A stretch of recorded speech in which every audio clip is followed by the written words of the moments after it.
ನಮ್ದು 8ನೇ ತಾರೀಕು ಬೃಹತ್ ಪ್ರತಿಭಟನೆ ಇದೆ. ಅವತ್ತು ಬೀದಿ ವ್ಯಾಪಾರ ಬಂದ್ ಸಹ ಮಾಡ್ತಾ ಇದ್ದೀವಿ. ನಗರದ ಪ್ರಮುಖ ಮಾರುಕಟ್ಟೆಗಳು ಅವತ್ತು ಬೆಳಗ್ಗೆ 6 ಗಂಟೆಯಿಂದ ಬೀದಿ ವ್ಯಾಪಾರ ಬಂದಿರುತ್ತೆ. BBMP ಅವರು ಕಸ ತೆಗಿಯಕ್ಕೆ ಬರ್ತಾರೆ. ಅವ್ರು ಹೇಳ್ತಾರೆ ನಿಮ್ಮ ಕಸ ನಮಗೆ ತೆಗಿಯೋಕ್ಕಾಗಲ್ಲ, ನೀವು ನಮ್ಮ ಕಸ ನೀವು ತೆಗಿಬೇಕಂತ ಹೇಳಿದ್ರೆ 2,000 ರೂಪಾಯಿ ಕೊಡಬೇಕು ವಾರಕ್ಕೆ ಅಂತಾರೆ. ಫುಟ್ಪಾತ್ಗೆ ಪಾದಚಾರಕ್ಕೆ 10 ಅಡಿ ಜಾಗ ಇದೆ ಸರ್. ಅದರಲ್ಲಿ ನಮಗೆ ಒಂದು ಜಾಗ ಕೊಡ್ತಾ ಇಲ್ಲ. ನಿಮ್ಗೆ ಯಾರಪ್ಪ ಕೊಟ್ಟಿದ್ದು, ನಿಮ್ಮ ಅಪ್ಪಂದ ರೋಡು ಅಂತ ಕೇಳ್ತಾರೆ. ರೋಡು ನಮ್ಮ ಅಪ್ಪಂದಾಗಿದೆ, ನಾವೇ ಕಾಲು ಬಂದು ಕುತ್ಕೊಳ್ಳೋವು. ಶ್ರೀಮಂತರಿಗೆ ಫ್ರೀಯಾಗಿ ನೀವು ಪಾರ್ಕಿಂಗ್ ಕೊಡಬೇಕಾದ್ರೆ ಬಡವರು ಹೊಟ್ಟೆಪಾಡಿಗೆ ಯಾಕೆ ನೀವು ಕೊಡ್ತಾ ಇಲ್ಲ? 10 ರೂಪಾಯಿಗೆ ಒಂದು ಇಡ್ಲಿ ಕೊಡ್ತಾರೆ. ಯಾವ ಹೋಟ್ಲಲ್ಲಿ ಕೊಡ್ತಾರೆ 10 ರೂಪಾಯಿಗೆ ಒಂದು ಇಡ್ಲಿ ವಡೆ 80 ರೂಪಾಯಿ 100 ರೂಪಾಯಿ ಇದೆ. ಅಲ್ಲಿ ತಿನ್ನೋಕ್ಕಾಗತ್ತೆ? ಬಡವರು ಬಗ್ಗರು ತಿಂತಾರ? ಒಂದು ರೈಸ್ ಬಾತ್ 50 ರೂಪಾಯಿ 40 ರೂಪಾಯಿಗಿದೆ. ಹೋಟ್ಲಲ್ಲಿ ಹೋದ್ರೆ 50 ರೂಪಾಯಿ 40 ರೂಪಾಯಿ ರೈಸ್ ಬಾತ್ ಕೊಡ್ತಾರಾ? ಒಬ್ಬ ಜಡ್ಜ್ ಆದವ್ರಿಗೆ ಹಿಂದಿನ ತೆಗೆದು ನೋಡೋಂಗಿಲ್ವಾ? ಏಕಾಏಕಿ ನೀವು ಆದೇಶ ಕೊಡೋಕ್ಕಾಗತ್ತಾ? ಇದು ನನ್ನ ಪ್ರಶ್ನೆ. ಕಾನೂನು ಪ್ರಕಾರ ನೋ ವೆಂಡಿಂಗ್ ಝೋನ್ ಅಂತ ಘೋಷಿಸೋದಕ್ಕೆ ಪಟ್ಟಣ ವ್ಯಾಪಾರ ಸಮಿತಿಗೆ ಮಾತ್ರ ಅಧಿಕಾರ ಇದೆ. ಅದನ್ನು ಘೋಷಿಸೋಕ್ಕೆ ಮುಂಚೆ ಅವ್ರಿಗೆ ಪುನರ್ವಸತಿ ಮಾಡಬೇಕಾಗತ್ತೆ. ಆದರೆ ಇವರೇ ಘೋಷಣೆ ಮಾಡಿದ್ದಾರೆ. ಪಟ್ಟಣ ವ್ಯಾಪಾರ ಸಮಿತಿಯಲ್ಲಿ ಕೇಳದೆ ಇವರೇ ಘೋಷಣೆ ಮಾಡಿದ್ದಾರೆ. ಅದು ಮೊದಲನೇ ತಪ್ಪು. ಎರಡನೇದು, ಯಾರಿಗೂ ಪುನರ್ವಸತಿ ಮಾಡಿಲ್ಲ, ರಿಹ್ಯಾಬಿಲಿಟೇಷನ್ ಮಾಡಿಲ್ಲ. ಅವ್ರೇನು ಹೇಳಿದ್ದಾರೆ? ಮೇನ್ ರೋಡ್ ಬೇಡ, ಸೈಡ್ ರೋಡ್ಗೆ ಹೋಗ್ಬಿಡಿ. ಎಲ್ಲಿ ಸೈಡ್ ರೋಡ್ಗೆ ಹೋಗಬೇಕು, ಯಾವ ಸೈಡ್ ರೋಡ್ಗೆ ಹೋಗಬೇಕು, ಎಲ್ಲಿ ಇಟ್ಕೋಬೇಕು, ಅಲ್ಲೂ ಫುಟ್ಪಾತ್ ಚಿಕ್ಕದಾಗಿದ್ದರೆ ಏನು ಮಾಡಬೇಕು, ಅದು ಯಾವುದೂ ಸಹ ಹೇಳಿಲ್ಲ. ಹಾಗಾಗಿ ಇದು ಕಾಂಗ್ರೆಸ್ ಸರ್ಕಾರದ ಒಂದು ಬಡವರ ವಿರೋಧಿ ನೀತಿಯಾಗಿದೆ. ಬಡವ್ರಿಗೆ ಒಂದು ಘನತೆಯೂ ಇಲ್ಲದೆ, ಬಡವ್ರ ಹೊಟ್ಟೆಗೆ ಏನು ಮಾಡ್ತಾರೆ ಅಂತ ಯೋಚನೆನೂ ಮಾಡದೆ, ಬರೀ ಶ್ರೀಮಂತರ ಕೈಲಿ ಸೋಷಿಯಲ್ ಮೀಡಿಯಾದಲ್ಲಿ ಲೈಕ್ಸ್ಗೆ ರೀಲ್ಸ್ಗೆ ಸಪೋರ್ಟ್ ಸಿಗಲಿ ಅನ್ನೋ ರೀತಿಲಿ ಈ ಒಂದು ಸರ್ಕಾರ ನಡೆಸ್ಕೊತಾ ಇದೆ. ಸರ್, ಖಂಡಿತವಾಗ್ಲೂ ನಗರ ಕ್ಲೀನಾಗಿರಬೇಕು, ಅದ್ರ ಬಗ್ಗೆ ಎರಡು ಮಾತಿಲ್ಲ. ಆದರೆ ಅದನ್ನು ಗಲೀಜು ಮಾಡ್ತಿರೋರು ನಾವಲ್ಲ. ಫಸ್ಟ್ ಆಫ್ ಆಲ್ ಅವ್ರ ಕಸದ ಸಮಸ್ಯೆನ ಸಾಲ್ವ್ ಮಾಡಿಲ್ಲ. ಎರಡನೇದು, ಬೀದಿ ವ್ಯಾಪಾರಿಗಳು ನೀವು ನೋಡಿ, ರಾತ್ರಿ ವ್ಯಾಪಾರ ಆದಮೇಲೆ ಎಲ್ಲ ಕ್ಲೀನ್ ಮಾಡ್ಕೊಂಡು ಹೋಗ್ತಾರೆ, ಯಾರೂ ಅಲ್ಲೇ ಬಿಡೋದಿಲ್ಲ. ಯಾಕೆಂದರೆ ಅಲ್ಲೇ ಬಿಟ್ಟರೆ ಕಾರ್ಪೊರೇಷನ್ ಅವರು ತುಂಬ ತೊಂದರೆ ಕೊಡ್ತಾರೆ. ಮತ್ತು ಅವ್ರ ಕರ್ತವ್ಯ ಸಹ ಬೀದಿ ವ್ಯಾಪಾರಿಗಳು ಅದನ್ನು ಕ್ಲಿಯರ್ ಮಾಡ್ಕೊಂಡು ಹೋಗ್ತಾರೆ. ನಾವು ಹೇಳ್ತಾ ಇರೋದು, ಯಾವ ಮುಖ್ಯ ರಸ್ತೆಯಲ್ಲಿ ಕಾರ್ ಪಾರ್ಕಿಂಗ್ಗೆ ನೀವು ಜಾಗ ಕೊಟ್ಟಿದ್ದೀರೋ ಅದೇ ಮುಖ್ಯ ರಸ್ತೆಯಲ್ಲಿ ನಮ್ಮ ಬೀದಿ ವ್ಯಾಪಾರಿಗಳಿಗೂ ಜಾಗ ಕೊಡಿ. 8 ಅಡಿ ಫುಟ್ಪಾತ್ ಇದ್ದರೆ 3 ಅಡಿ ನಮಗೆ ಕೊಡಿ. ಬರೀ 4 ಅಡಿ ಫುಟ್ಪಾತ್ ಇದ್ದರೆ ನಮಗೆ ಜಾಗ ಬೇಡ, ರಸ್ತೆ ಬದಿನಲ್ಲಿ ಬಿಡಿ. ಆದರೆ 8 ಅಡಿ ಇದೆ, 10 ಅಡಿ ಇದೆ. ಈಗ ಎಷ್ಟೋ ಜಾಗದಲ್ಲಿ 12, 14, ಕೋರಮಂಗಲದಲ್ಲಿ 20 ಅಡಿ ಫುಟ್ಪಾತ್ ಇದೆ. ಜಯನಗರ ಸೆಕೆಂಡ್ ಬ್ಲಾಕಲ್ಲಿ 12 ಅಡಿ 14 ಅಡಿ ಫುಟ್ಪಾತ್ ಇದೆ. ಅಲ್ಲೆಲ್ಲ ನಾವು 1/3 ಜಾಗ ಕೇಳ್ತಾ ಇದ್ದೀವಿ ಅಷ್ಟೇ. ಸೊ ನಾವು ಕೇಳ್ತಾ ಇರೋದು, ನಮ್ಮನ್ನು ಸೇರಿಸಿ ನಗರದೊಳಗಡೆ ಸಿಲಿಕಾನ್ ಸಿಟಿ ಅಂದರೆ ಬಡವರು ಇರಬಾರ್ದಾ? ಶ್ರೀಮಂತರಿಗೆ ಯಾರು ಸಾಮಾನೆಲ್ಲ ಕೊಡೋದು? ಬಡವ್ರ ಮನೆಯಿಂದ ತಾನೇ ಸಾಮಾನು ಕೊಡೋದು. ಸರ್, ನಾವು ಸಮಸ್ಯೆ ಇಲ್ಲ ಅಂತ ಹೇಳ್ತಾ ಇಲ್ಲ. ಫಸ್ಟ್ ಆಫ್ ಆಲು ಬೀದಿ ವ್ಯಾಪಾರಿಗಳು ಎನ್ಕ್ರೋಚರ್ಸ್ ಅಲ್ಲ. ಬೀದಿ ವ್ಯಾಪಾರಿಗಳ ಕಾಯ್ದೆನಲ್ಲಿ ಸ್ಪಷ್ಟವಾಗಿ ಡೆಫಿನೇಷನಲ್ಲೇ ಫುಟ್ಪಾತಲ್ಲೂ ವ್ಯಾಪಾರ ಮಾಡ್ಬೋದು ಅಂತ ಸ್ಪಷ್ಟವಾಗಿದೆ. ಸೊ ಹಾಗಾಗಿ ಬೀದಿ ವ್ಯಾಪಾರಿಗಳು ಒತ್ತುವರಿದಾರರು ಅನ್ನೋ ಕಾನ್ಸೆಪ್ಟ್ನ ತೆಗಿಬೇಕು. ಎರಡನೇದು, ಕೆಲವರು ಬೀದಿ ವ್ಯಾಪಾರಿಗಳು ಜಾಸ್ತಿ ಜಾಗ ತಗೊಂಡಿದ್ದಾರೆ, ಅದನ್ನು ನಾನು ಸಂಪೂರ್ಣವಾಗಿ ಒಪ್ತೀನಿ. ಕೆಲವರು ವ್ಯಾಪಾರಿಗಳು ತಪ್ಪು ಮಾಡ್ತಾರೆ. ಅದಕ್ಕೋಸ್ಕರ ಪಟ್ಟಣ ವ್ಯಾಪಾರ ಸಮಿತಿ ಇರೋದು. ಪಟ್ಟಣ ವ್ಯಾಪಾರ ಸಮಿತಿಲಿ ಅವ್ರಿಗೆ ಒಂದು ಕಂಪ್ಲೇಂಟ್ ಕೊಡ್ಬೋದು, ಪಟ್ಟಣ ವ್ಯಾಪಾರ ಸಮಿತಿಯವರು ಆ್ಯಕ್ಷನ್ ತಗೊತಾರೆ. ಹಾಗಾಗಿ ನಾವು ಕೇಳ್ತಾ ಇರೋದು, ಬೀದಿ ವ್ಯಾಪಾರ ವ್ಯವಸ್ಥಿತವಾಗಿ ನಡಬೇಕು. ಪಟ್ಟಣ ವ್ಯಾಪಾರ ಸಮಿತಿ ರಚನೆ ಮಾಡಿ, ಅಲ್ಲೇನಾದರೂ ಕಂಪ್ಲೇಂಟ್ ಇದ್ದರೆ ಬೀದಿ ವ್ಯಾಪಾರಿಗಳ ಮೇಲೆ ನೀವು ಆ್ಯಕ್ಷನ್ ತಗೊಳ್ಳಿ. ಬೀದಿ ವ್ಯಾಪಾರಿಗಳು ಕೊಟ್ಟಿರೋ ID ಕಾರ್ಡಲ್ಲೇ ಬರೆದಿದೆ ಎಷ್ಟು ಜಾಗ ಗುರುತಿಸಿದೆಯೋ ಅಷ್ಟು ಜಾಗದಲ್ಲೇ ಇರಬೇಕು ಅಂತ. ಅದಕ್ಕಿಂತ ಜಾಸ್ತಿ ಜಾಗ ತೊಗೊಂಡ್ರೆ ಫೈನ್ ಆಗ್ಬೋದು ಅಂತ ID ಕಾರ್ಡಲ್ಲೇ ಇದೆ. ಬಟ್ ಇವ್ರು ID ಕಾರ್ಡೇ ಎಲ್ಲರಿಗೂ ಕೊಟ್ಟಿಲ್ವಲ್ಲ, ಸರ್ವೆನಲ್ಲೇ ಎಲ್ಲರಿಗೂ ಕವರ್ ಮಾಡಿಲ್ವಲ್ಲ. ಇವ್ರು ಮಾಡ್ತಿರೋ ತಪ್ಪಿಂದ ಇವತ್ತು ಒಂದು ಅರಾಜಕತೆ ನಡೀತಾ ಇದೆ. ಇವ್ರು ಮಾಡಿರೋ ತಪ್ಪಿಂದ ಇವತ್ತು ಒಂದು ಅನಾರ್ಕಿ ನಡೀತಾ ಇದೆ. ಹಾಗಾಗಿ ಅವರು ಸರಿಯಾಗಿ ವ್ಯವಸ್ಥೆ ತರಬೇಕು ಅಂತ ನಾವು ಕೇಳ್ಕೊತಾ ಇದ್ದೀವಿ. ನಮ್ದು 8ನೇ ತಾರೀಕು ಬೃಹತ್ ಪ್ರತಿಭಟನೆ ಇದೆ. ಅವತ್ತು ಬೀದಿ ವ್ಯಾಪಾರ ಬಂದ್ ಸಹ ಮಾಡ್ತಾ ಇದ್ದೀವಿ. ನಗರದ ಪ್ರಮುಖ ಮಾರುಕಟ್ಟೆಗಳು ಅವತ್ತು ಬೆಳಗ್ಗೆ 6 ಗಂಟೆಯಿಂದ ಬೀದಿ ವ್ಯಾಪಾರ ಬಂದಿರುತ್ತೆ. ಯಾವ ಬೀದಿ ವ್ಯಾಪಾರಿಗಳ ಸಂಘಟನೆಗಳಿಲ್ವೋ ಅವರು ಸಹ ಸೇರ್ಕೋಬೇಕು ಅಂತ ಕೇಳ್ತಾ ಇದ್ದೀವಿ. ಈ ಒಂದು ಹೋರಾಟಕ್ಕೂ ಇದು ಒಂದು ಹೋರಾಟದ ಪ್ರಾರಂಭ. ಈ ಒಂದು ಹೋರಾಟಕ್ಕೂ ಸಹ ಸರ್ಕಾರ ಮಣಿದೇ ಇದ್ದರೆ ನಾವು ರಾಜ್ಯ ಮಟ್ಟದ ಒಂದು ಹೋರಾಟಕ್ಕೆ ಕರೆ ಕೊಡ್ತೀವಿ. ನಾವು ಕೇಳ್ತಾ ಇರೋದು, ಬೀದಿಲಿ ಯಾಕೆ ಇರಬಾರ್ದು? ನಾವು ಬೀದಿ ವ್ಯಾಪಾರಿ ಅಂದಮೇಲೆ ಬೀದಿಲ್ದಾನೆ ಇರಬೇಕು. ಮತ್ತು ಅದೇ ಬೀದಿನಲ್ಲಿ ಕಾರ್ ಪಾರ್ಕಿಂಗ್, ಶ್ರೀಮಂತರ ಕಾರ್ ಪಾರ್ಕಿಂಗ್ ನೀವು ಕೊಡ್ತೀರಾ, ಬಡವ್ರಿಗೆ ಯಾಕೆ ನೀವು ಜಾಗ ಕೊಡೋದಿಲ್ಲ? ಅಷ್ಟೇ ನಾವು ಕೇಳ್ತಾ ಇರೋದು. ಈಗ ನೋಡಿ, ಸಂಪಿಗೆ ರೋಡು, ಇಂದ್ರನಗರ್ 100 ಫೀಟ್ ರೋಡಲ್ಲಿ ಖಾಲಿ ಮಾಡಿದ್ರಲ್ಲ, ಬಟ್ ಆ ರೋಡಲ್ಲಿ ಪಾರ್ಕಿಂಗ್ ಇದೆ. ಶ್ರೀಮಂತರಿಗೆ ಫ್ರೀಯಾಗಿ ನೀವು ಪಾರ್ಕಿಂಗ್ ಕೊಡಬೇಕಾದ್ರೆ ಬಡವ್ರು ಹೊಟ್ಟೆಪಾಡಿಗೆ ಯಾಕೆ ನೀವು ಕೊಡ್ತಾ ಇಲ್ಲ? ನೀವು ಗ್ಯಾರಂಟಿ ಯೋಜನೆಗಳು ಮಾಡ್ತೀರಾ, ಆದರೆ ಬಡವ್ರಿಗೆ ಇವತ್ತು ಒಂದು ಹೊಟ್ಟೆಪಾಡಿನ ಗ್ಯಾರಂಟಿನೇ ಇಲ್ವಲ್ಲ, ಕಾನೂನಿನ ಗ್ಯಾರಂಟಿನೇ ಇಲ್ವಲ್ಲ. ಕಾನೂನಲ್ಲಿ ಬರ್ದಿರೋದನ್ನೇ ಸಚಿವರೇ ಒಂದು ಉಲ್ಲಂಘನೆ ಮಾಡ್ತಾರೆ ಅಂತ ಹೇಳಿದರೆ ಇದು ಎಂಥ ಗ್ಯಾರಂಟಿ ಇದು? ನಮ್ಗೆ ಇವಾಗ ಆಗ್ತಾ ಇರೋ ಅನ್ಯಾಯ ಏನಂತ ಹೇಳಿದ್ರೆ, ನನಗೆ ಅಂತಲ್ಲ, ಇಡೀ ಬೀದಿ ವ್ಯಾಪಾರಿಗಳಿಗೆ ಆಗ್ತಾ ಇರೋ ಅನ್ಯಾಯ ಏನಂತ ಹೇಳಿದ್ರೆ, ನಮ್ಮ ಕತೆ ಏನು 1 ವರ್ಷದಿಂದ ಜೀವನ ಮಾಡೋದು ಅಂಥದ್ದಲ್ಲ. ಒಂದು ದಿವಸ ಬೆಳಿಗ್ಗೆ ಸ್ಟಾರ್ಟ್ ಆಗಿ ಸಂಜೆ ಮುಗಿಯೋಂಥ ಕತೆ ನಮ್ಮದು. ಬೆಳಗ್ಗೆ ಕಷ್ಟಪಟ್ಟು 3 ಗಂಟೆ 4 ಗಂಟೆಗೆ ಐಟಮ್ ತೊಗೊಂಡು ಬರ್ತಾರೆ, ಅಂಗಡಿಗಳಿಗೆ ಹಾಕ್ತಾರೆ, ಬೀದಿ ವ್ಯಾಪಾರಿಗಳಿಗೆ ಹಾಕ್ಕೋತಾರೆ. ಮಧ್ಯಾಹ್ನ ಆಗೋಷ್ಟರಲ್ಲಿ ಟ್ರಾಫಿಕ್ಕು ಅದು ಇದು ಅಂತೇಳಿ ಪೊಲೀಸ್ನವ್ರು ಬರ್ತಾರೆ, ಓಡಿಸ್ತಾರೆ. ನಮ್ಮದು ಹಲವಾರು ಸಂಘರ್ಷಣೆ ಮಾಡ್ತಾಯಿದ್ದೀವಿ ನಾವು. ಅದರಲ್ಲಿ ಲಾಸ್ಟಲ್ಲಿ ವಾರಕ್ಕೆ ಒಂದಿಷ್ಟು ಅಂತ ಉಳಿಯೋದು ನಮಗೆ. ಏನೋ ಒಂದು 2,000 ಉಳಿಯುತ್ತಾ, 3,000 ಉಳಿಯುತ್ತಾ. ಅದರಲ್ಲೂ ಪೊಲೀಸ್ನವ್ರು ಬಂದು ಹೇಳ್ತಾರೆ, ವಾರಕ್ಕೆ ಇಷ್ಟು ಕೊಡಬೇಕು, 2,000 ಕೊಡಬೇಕು, ಇಲ್ಲಾಂದರೆ ಎತ್ತಿಸ್ತೀವಿ ಅಂತ.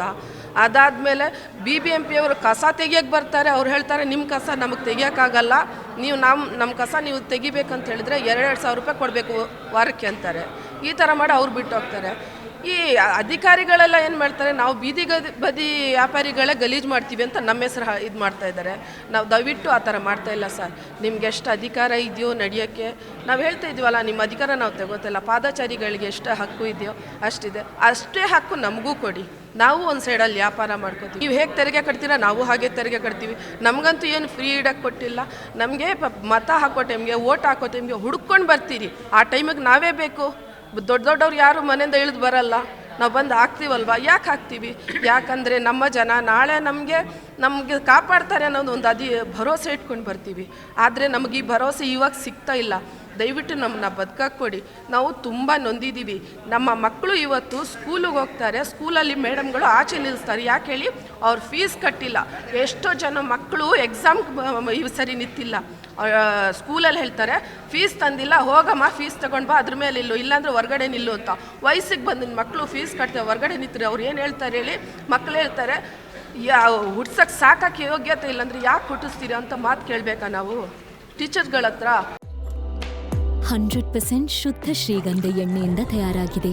ಅಸಲಿ ಉತ್ತಮಿಕೆಯನ್ನು ಹೊಂದಿದೆ. ಮೈಸೂರು ಸ್ಯಾಂಡಲ್ ಸೋಪ್, ನನ್ನ ರಾಯಲ್ ಬ್ಯೂಟಿ ರಿಚುವಲ್. ಸರ್ ನಾನು ಹೋಟ್ಲ್ ಇಟ್ಕೊಂಡಿದ್ದೀನಿ ಸರ್. ಅದು ಬೀದಿ ವ್ಯಾಪಾರದಲ್ಲಿ ತಲ್ಲೆಗಾಡಿ ಇಟ್ಕೊಂಡಿದ್ದೀನಿ. ಕಸ್ತೂರಿ ನಗರ ಸರ್. ಹೌದು ಸರ್. ಇವತ್ತು ಮಾಡ್ತಾಯಿದ್ದಾರೆ ಸರ್. ತೆರವು ಮಾಡ್ತಾಯಿದ್ದಾರೆ, ಇವತ್ತು ಮಾಡ್ತಾಯಿದ್ದಾರೆ. ನಾವು ಒಂದು ಗಾಡಿ ಇಟ್ಕೊಡೋಕ್ಕೆ 4-6 ಗಾಡಿ ಜಾಗ ಕೊಡೋದ್ರೆ ಕೇಳ್ತಾ ಇಲ್ಲ ಸರ್. ಎಲ್ಲ ಇವತ್ತೂ ತೆರವು ಮಾಡ್ತಾಯಿದ್ದಾರೆ. ಎಲ್ಲ ಎಷ್ಟೋ ಜನ ಅಳ್ತಾ ಇದ್ದಾರೆ ಸರ್. ವಯಸ್ಸಾದವರು ತುಂಬ ಜನ ಇದ್ದಾರೆ ನಮ್ಮ ಏರಿಯಾದಲ್ಲಿ. ಪಾದಚಾರಿಗಳಿಗೆ ಅಡ್ಡ ಆಗುತ್ತೆ ತಾನೆ? ಪಾದಚಾರಣೆ ಸರ್, ನಾವು ಫುಟ್ಪಾತ್ಗೆ ಪಾದಚಾರಕ್ಕೆ 10 ಅಡಿ ಜಾಗ ಇದೆ ಸರ್. ಅದರಲ್ಲಿ ನಮಗೆ ಒಂದು ಜಾಗ ಕೊಡಿದ್ರೆ ಕೊಡ್ತಾ ಇಲ್ಲ. ಗೊತ್ತಿದ್ದು ಇವರು ಹೇಳೋದು ಒಂದು, ಅಲ್ಲಿ ಅಧಿಕಾರಿಗಳು ಮಾಡೋದು ಒಂದು. ಆ ಥರ ತುಂಬ ತೊಂದರೆ ಕೊಡ್ತಾ ಇದ್ದಾರೆ. ವಯಸ್ಸಾದವರು ತುಂಬ ಜನ ಇದ್ದಾರೆ. 60-70 ವಯಸ್ಸಿರೋರು ತುಂಬ ಜನ ಇದ್ದಾರೆ. ಅವ್ರಿಗಂತೂ ಮಕ್ಕಳು ಸರಿಯಾಗಿ ನೋಡಲ್ಲ. ಅದೇ ನೋಡ್ಕೋಬೇಕು. ಯಾಕಂದರೆ ನಮ್ಮ ಜನ ಇವಾಗ ನಮ್ಮ ನೋಡಿ ಸರ್, ನಮ್ಮ ಹುಡುಗ ಇಂಜಿನಿಯರಿಂಗ್ ಓದ್ತಾ ಇದ್ದಾನೆ. ಇವಾಗ ಅಂಗಡಿ ತೆಗೆದಾಕೋರು. ಅರ್ಧ ಫೀಸ್ ಕಟ್ಟಿದ್ರು, ಅರ್ಧ ಫೀಸ್ ಕಟ್ಟೋಕ್ಕಾಗಿಲ್ಲ. ಕಟ್ಟೋಕ್ಕಂದರೆ ಅವ್ರು ಓದೋಕ್ಕೂ ಆಗಲ್ಲ, ಸ್ಕೂಲ್ಗೆ ಹೋಗೋಕ್ಕಾಗಲ್ಲ. ನಮ್ಮ ಮಗ ಏನು ಮಾಡ್ತಾನೆ ಸರ್? ಒಳ್ಳೆ ಪ್ರಜೆ ಇರ್ತಾನೆ. ಯಾವುದೋ ಇದರಲ್ಲಿ ಕಳ್ತನ ಮಾಡೋಕ್ಕೆ ಹೋಗ್ತಾನೆ. ಎಲ್ಲ ಓದ್ಕೊಂಡು ಬೇಜಾರಾಗಿ ಬೇರೆ ಕೆಲಸ ಮಾಡಿ ಹೋಗ್ತಾನೆ. ಜವಾಬ್ದಾರಿ ಯಾರು ಸರ್?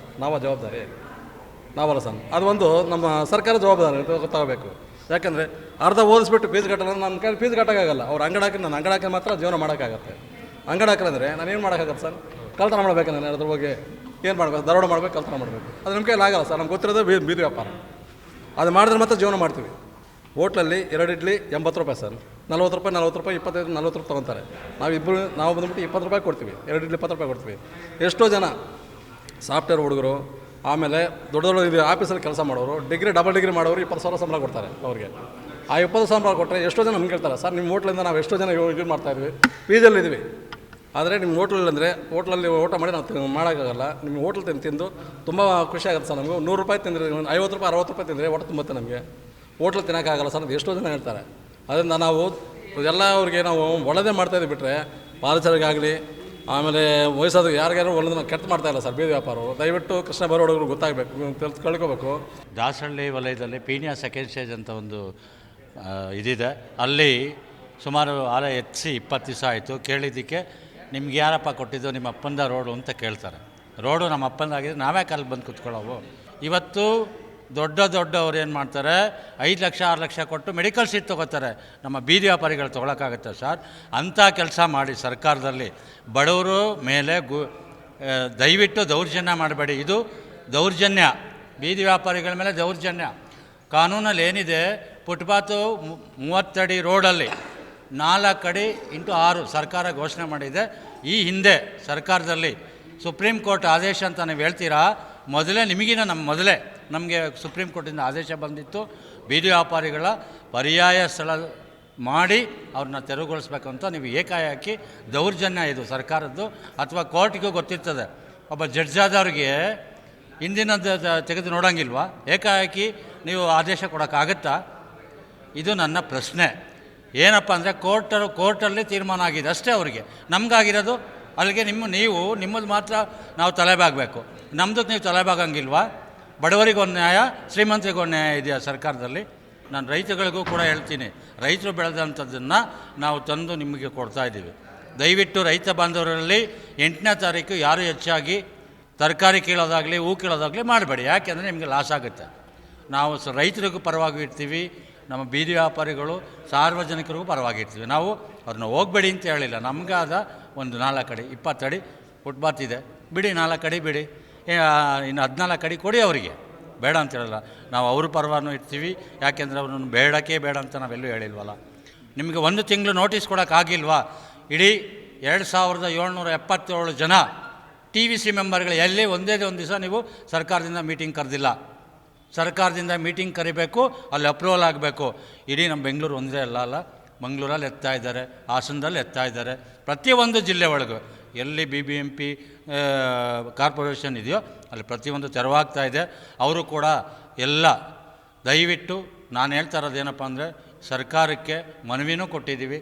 ನಮ್ಮ ಮನವಿ ಕೇರೇ ಮಾಡಿಲ್ಲ. ಕೃಷ್ಣ ಬೈರೇಗೌಡರು ಮನವಿ ಕೊಟ್ಟ 3 ದಿವಸ ಮುಂಚೆ ಕರಿಬೋದಾಗಿತ್ತಲ್ಲ, ನೀನು ಆರ್ಡ್ರ್ ಕೊಡೋದಕ್ಕಿಂತ ಮುಂಚೆ ನಮ್ಮನ್ನು ಕರಿಬೋದಾಗಿತ್ತು.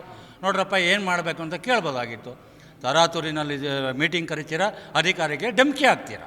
ಯಾಕೆ ಅಂತ ಧಮಕಿ ಹಾಕೋಂಥದ್ದು ಏನಿದೆ ಸರ್ ಅಲ್ಲಿ? ನಮ್ಮದೇನಿಲ್ಲ ಸರ್. ನಮಗೆ ಇರೋ ಜಾಗದಲ್ಲಿ 4 ಅಡಿ 6 ಅಡಿ ಒಬ್ಬ ಮನುಷ್ಯನಿಗೆ, ಒಬ್ಬರಿಗೆ ಒಂದೇ ಕಾರ್ಡ್ ಕೊಡಿ. ಕಾರ್ಡ್ ಇರೋಂಥವ್ರಿಗೆ ಮತ್ತು ಏನು ಕರ್ನಾಟಕ ಸ್ಟೇಟಲ್ಲಿ ನೋಂದಾವಣೆ ಆಗಿರ್ತಕ್ಕಂಥ ಆಧಾರ್ ಕಾರ್ಡ್ ಇದೆ ಅಂಥವ್ರಿಗೆ ಮತ್ತೆ ಸರ್ವೆ ಮಾಡಬೇಕು. ರೇಷನ್ ಕಾರ್ಡ್ ಕೆಲವ್ರಿಗೆ ಇರ್ತದೆ, ಕೆಲವ್ರಿಗೆ ಇರೋಲ್ಲ. ಅಷ್ಟು ಜನ ನಮ್ಮ ಜೊತೆ ಇರಬೇಕು, ಅಷ್ಟು ಜನ ಬದುಕಬೇಕು. ಬೆಂಗಳೂರು ರಾಜಧಾನಿಯಲ್ಲಿ ಇವತ್ತು 2 ಲಕ್ಷ ಜನ ಬೀದಿ ವ್ಯಾಪಾರಿಗಳಿದ್ದಾರೆ. 2 ಲಕ್ಷ ಅಂದರೆ ಒಂದು ಮನೆಗೆ 5 ಜನ 6 ಜನ ಅಂದ್ರೂ 10-12 ಲಕ್ಷ ಜನ ವ್ಯಾಪಾರಿಗಳು ಬೆಂಗಳೂರಲ್ಲಿ ಸಂಸಾರ ನಡಿಬೇಕು. ಇವತ್ತು ಒಂದು ಮನೆಗೆ 6 ಜನ ಇಲ್ಲ 5 ಜನ ಇಟ್ಕೊಳ್ಳಿ, ಒಬ್ಬ ದುಡಿಬೇಕು, 5 ಜನ ತಿನ್ನಬೇಕು ಅನ್ನೋ ಪರಿಸ್ಥಿತಿ ಇವತ್ತು ಬೆಂಗಳೂರಲ್ಲಿದೆ. ಬಾಡಿಗೆಗಳು ಜಾಸ್ತಿ ಇದೆ, ಎಲ್ಲ ಥರನೂ ರೇಟ್ಗಳು ಜಾಸ್ತಿ ಇದೆ. ಇವತ್ತು ಬಿಸ್ನೆಸ್ ಕಾಂಪಿಟೇಷನ್ ಇದೆ. ಅದರಲ್ಲೂ ಈ ಎತ್ತಂಗಡಿ ಆಗೋವಂಥ ಕೆಲಸ ತುಂಬ ಕಷ್ಟವಾದ ಕೆಲಸ. ಇದು ಬೀದಿ ವ್ಯಾಪಾರಿಗಳಿಗೆ ಅನ್ಯಾಯ ಆಗಿದೆ. ಎಲ್ಲ ವ್ಯಾಪಾರಿಗಳು 10 ರೂಪಾಯಿಗೆ ಒಂದು ಇಡ್ಲಿ ಕೊಡ್ತಾರೆ. ಯಾವ ಹೋಟ್ಲಲ್ಲಿ ಕೊಡ್ತಾರೆ 10 ರೂಪಾಯಿಗೆ ಒಂದು ಇಡ್ಲಿ ವಡೆ 80 ರೂಪಾಯಿ 100 ರೂಪಾಯಿ ಇದೆ. ಅಲ್ಲಿ ತಿನ್ನೋಕ್ಕಾಗತ್ತೆ? ಬಡವರು ಬಗ್ಗರು ತಿಂತಾರ? ಒಂದು ರೈಸ್ ಬಾತ್ 50 ರೂಪಾಯಿ 40 ರೂಪಾಯಿಗಿದೆ. ಹೋಟ್ಲಲ್ಲಿ ಹೋದ್ರೆ 50 ರೂಪಾಯಿ 40 ರೂಪಾಯಿ ರೈಸ್ ಬಾತ್ ಕೊಡ್ತಾರಾ? ಈ ಸಮಸ್ಯೆಗಳನ್ನ ಬೀದಿ ವ್ಯಾಪಾರಿಗಳು, ಅದು ಸಾಮಾನ್ಯ ಜನ ಬೀದಿ ವ್ಯಾಪಾರಿಗಳನ್ನ ತುಂಬ ನಂಬ್ಕೊಂಡು ಜೀವನ ಮಾಡೋರು, ಅವ್ರಿಗೂ ಸಹ ಕಷ್ಟ ಆಗುತ್ತೆ. ಇದು ಮುಂದೆ ನಾವು ದೊಡ್ಡ ಮಟ್ಟದಲ್ಲಿ ಹೋರಾಟ ಮಾಡಬೇಕಂತಿದ್ವಿ. ಅದು ಈಗ 8ನೇ ತಾರೀಕು ನಾವು ಒಂದು ಫ್ರೀಡಮ್ ಪಾರ್ಕಲ್ಲಿ ನಮ್ಮ ಬೆಂಗಳೂರಿನಿಂದ ಎಲ್ಲ ಬೀದಿ ವ್ಯಾಪಾರಿಗಳು ವಾಲಂಟ್ರಿಯಾಗಿ ಅವರೇ ಬಂದು ನಮ್ಮನ್ನು ಕೇಳ್ತಿದ್ದಾರೆ, ಸರ್ ಒಂದು ಹೋರಾಟ ಮಾಡಬೇಕು, ನಾವು ಬರ್ತೀವಿ ಅನ್ನೋ ಮಟ್ಟಕ್ಕೆ ಅವರೇ ಹುಮ್ಮಸ್ಸನ್ನು ತೋರಿಸ್ತಿದ್ದಾರೆ. ಹಂಗಾಗಿ ಇವತ್ತು ನಾವು 8ನೇ ತಾರೀಕು ದೊಡ್ಡ ಮಟ್ಟದಲ್ಲಿ ಫ್ರೀಡಮ್ ಪಾರ್ಕಲ್ಲಿ ಬೀದಿ ವ್ಯಾಪಾರಿಗಳು, ಬೇರೆ ನಾವೇನು ಕರ್ಕೊಬಂದಕ್ಕೆ ನಮಗೇನು ಶಕ್ತಿ ಇರೋಲ್ಲ ವ್ಯಾಪಾರಿಗಳಿಗೆ, ಅವರೇ ವಾಲಂಟ್ರಿಯಾಗಿ ಬಂದು ಒಂದು ದೊಡ್ಡ ಮಟ್ಟದಲ್ಲಿ ಹೋರಾಟ ಸರ್ಕಾರಕ್ಕೆ ಒಂದು ಲೆಟರ್ ಕೊಡುವಂಥ ಕೆಲಸ ಮಾಡ್ತೀವಿ. ನಾವೇನು ಸರ್ಕಾರಕ್ಕೆ ಎಗ್ನೆಸ್ಟ್ ಮಾಡಬೇಕು, ದೌರ್ಜನ್ಯ ಮಾಡಬೇಕು ನಮಗೇನು ಶಕ್ತಿ ಇಲ್ಲ. ನಮ್ಮ ವ್ಯಾಪಾರಿಗಳಿಗೆ ಅನುಕೂಲ ಮಾಡಿಕೊಟ್ರೆ ಸಾಕು, ವ್ಯಾಪಾರ ಮಾಡೋದಕ್ಕೆ ಅನುಕೂಲ ಮಾಡಿಕೊಟ್ರೆ ಸಾಕು. ಒಂದು ವೆಂಡಿಂಗ್ ಜೂನು, ID ಕಾರ್ಡು, ಇನ್ನೇನು ಕೊಡೋಕ್ಕಾಗತ್ತೆ? ಸರ್ಕಾರನೂ ಏನು ಕೊಟ್ಟಿಲ್ಲ ಇವತ್ತರೆಗೂ. 3 ವರ್ಷ ಮೇಲೆ ಆಯಿತು. ಭರವಸೆಗಳು ಮಾತ್ರ ಕೊಟ್ಟರು. ನಿಗಮ ಮಂಡಳಿ ಕೊಡ್ತೀವಿ, ನಿಮಗೆ ವೆಂಡಿಂಗ್ ಜೂನ್ ಮಾಡಿಕೊಡ್ತೀವಿ, ಯಾವುದೂ ಮಾಡಿಕೊಟ್ಟಿಲ್ಲ. ಸುಳ್ಳು ಭರವಸೆಗಳೆಲ್ಲ ಆಯಿತು. ಅಟ್ಲೀಸ್ಟು ವ್ಯಾಪಾರ ಮಾಡೋದಕ್ಕಾದ್ರೂ ಅವಕಾಶ ಸರ್ಕಾರ ಕೊಟ್ಟಿಲ್ವಲ್ಲ ಕಾಂಗ್ರೆಸ್ ಸರ್ಕಾರ ಅಂತ ಎಲ್ಲರಿಗೂ ಕಷ್ಟ ಇದೆ. ಇವತ್ತು ಪ್ರಾಬ್ಲಮ್ ಇದೆ, ಆನ್ಲೈನ್ ಇದೆ, ಎಲ್ಲ ವ್ಯಾಪಾರಿಗಳು ಕಷ್ಟ ಇದೆ. GBA ಅಥವಾ ಎಲ್ಲ ಕಮಿಷನರ್ ಸಾಹೇಬ್ರಿಗೂ ನಾವು ಸುಮಾರು ಲೆಟ್ರ್ ಕೊಟ್ವಿ, ಕೃಷ್ಣ ಬೈರೇಗೌಡ ಸಾಹೇಬ್ರಿಗೂ ಮನವಿ ಮಾಡಿದ್ವಿ, ಏನೂ ಪ್ರಯೋಜನ ಆಗಿಲ್ಲ. ಹಂಗಾಗಿ ಇವತ್ತು ನಾವು ಹೋರಾಟಕ್ಕೆ ಸಿದ್ಧವಾಗಬೇಕಾಗ್ತದೆ. ಹಂಗಾಗಿ ನಾವು ಇವತ್ತು ಎಲ್ಲ ಜಂಟಿ ಹೋರಾಟ ಸಮಿತಿ ಅಂತ ಒಂದು ಎಲ್ಲ ಸಂಘಟನೆಗಳು ಸೇರಿಕೊಂಡು ಇದೇ ತಿಂಗಳು 8ನೇ ತಾರೀಕು ಬುಧವಾರ ಬೆಳಗ್ಗೆ 10 ಗಂಟೆಗೆ ಫ್ರೀಡಮ್ ಪಾರ್ಕ್ಗೆ ಬೆಂಗಳೂರಿನ ಎಲ್ಲ ವ್ಯಾಪಾರಿಗಳು, ನೊಂದಿರುವಂಥ ವ್ಯಾಪಾರಿಗಳು, ಎಲ್ಲ ಥರ ವ್ಯಾಪಾರಿಗಳು ಬರಬೇಕಂತ ಈ ವಾಹಿನಿ ಮುಖಾಂತರ, ಸೋಷಿಯಲ್ ಮೀಡಿಯಾ ಮುಖಾಂತರ ಎಲ್ಲರಿಗೂ ಮನವಿ ಮಾಡ್ತೀನಿ. ಮತ್ತಷ್ಟು ವಿಶೇಷ ವಿಡಿಯೋಗಳನ್ನು ನೋಡಲು ಮತ್ತು ಹೊಸ ವಿಡಿಯೋಗಳ ಬಗ್ಗೆ ತಿಳಿಯಲು ಈ ದಿನ.com ಯೂಟ್ಯೂಬ್ ಚಾನೆಲ್ ಸಬ್ಸ್ಕ್ರೈಬ್ ಮಾಡಿ ಮತ್ತು ಬೆಲ್ ಐಕಾನ್ ಕ್ಲಿಕ್ ಮಾಡಿ.